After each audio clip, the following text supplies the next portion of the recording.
ബംഗ്ലാദേശിൽ മാത്രമല്ല, അതാ ഇവിടെയും നമ്മുടെ രാജ്യത്തും ഇതാ അമ്പലത്തിൽ പോകുന്ന അയ്യപ്പ ഭക്തന്മാരുടെ വാഹനം തടഞ്ഞു നിർത്തി അവരെ ആക്രമിച്ച് തീവ്ര ഇസ്ലാമിസ്റ്റുകൾ. മതഭ്രാന്ത ശവങ്ങൾ അയ്യപ്പന്മാരെയും ഡ്രൈവറെയും ആക്രമിക്കുകയും വാഹനത്തിന്റെ ജനൽ ചില്ലുകൾ തകർക്കുകയും ചെയ്തിട്ടുണ്ട്. ഇവരാണോ ന്യൂനപക്ഷര്? ഇവരാണോ അടിച്ചമർത്തപ്പെട്ടവര്? ഇവരെയാണോ ഇന്ത്യയിൽ പീഡിപ്പിക്കുന്നതെന്ന് പറയുന്നത്? ഇസ്ലാമോഫോബിയ എന്ന് പറഞ്ഞാൽ ഇതാണോ?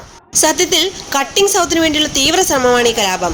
അതായത് സൗത്ത് സംസ്ഥാനങ്ങളെ ഇസ്ലാമിസ്റ്റ് ഭൂരിപക്ഷമുള്ള സ്ഥലങ്ങളാക്കി അവരുടെ രാജ്യമാക്കുക, നമ്മുടെ രാജ്യത്തെ വീണ്ടും കീറിമുറിക്കുക എന്ന ലക്ഷ്യത്തോടു കൂടിയാണ് ഈ കലാപങ്ങൾ എല്ലാവരും ഉണ്ടാക്കി കൂട്ടുന്നത്. ഇവരുടെ ലക്ഷ്യം കട്ടിംഗ് സൗത്ത് തന്നെയാണ്. പിന്നെ എന്തിനാണ് ഈ അയ്യപ്പ ഭക്തരെ ഇവർ ഉപദ്രവിക്കുന്നത്? അയ്യപ്പ ഭക്തരെ ആരെങ്കിലും ഉപദ്രവിച്ചായി കേട്ടിട്ടുണ്ടോ? ബംഗ്ലാദേശ് പോലെ ആഭ്യന്തര കലപം ഉണ്ടാക്കി ഭിന്നിപ്പിക്കുന്നതിന് വേണ്ടിയാണ് ഇവർ ഈ പ്രശ്നങ്ങൾ മുഴുവൻ ഉണ്ടാക്കുന്നത്. ഇതിന്റെയൊക്കെ തന്തയുടെ വക റോഡിലൂടെയാണ് അയ്യപ്പൻ ഭക്തന്മാർ പോകുന്നത്. വലിഞ്ഞേറി വന്ന പിശാചുക്കൾ. ഇവനൊക്കെ ഇസ്ലാമിക ഭരണം വേണമെങ്കിൽ അവൻ്റെയൊക്കെ രാജ്യത്ത് പൊക്കൂടെ? എന്തിനാ ഇവിടെ നരകമാക്കുന്നത്? നിങ്ങളുടെ അഭിപ്രായം തീർച്ചയായും കമന്റ് ചെയ്യൂ.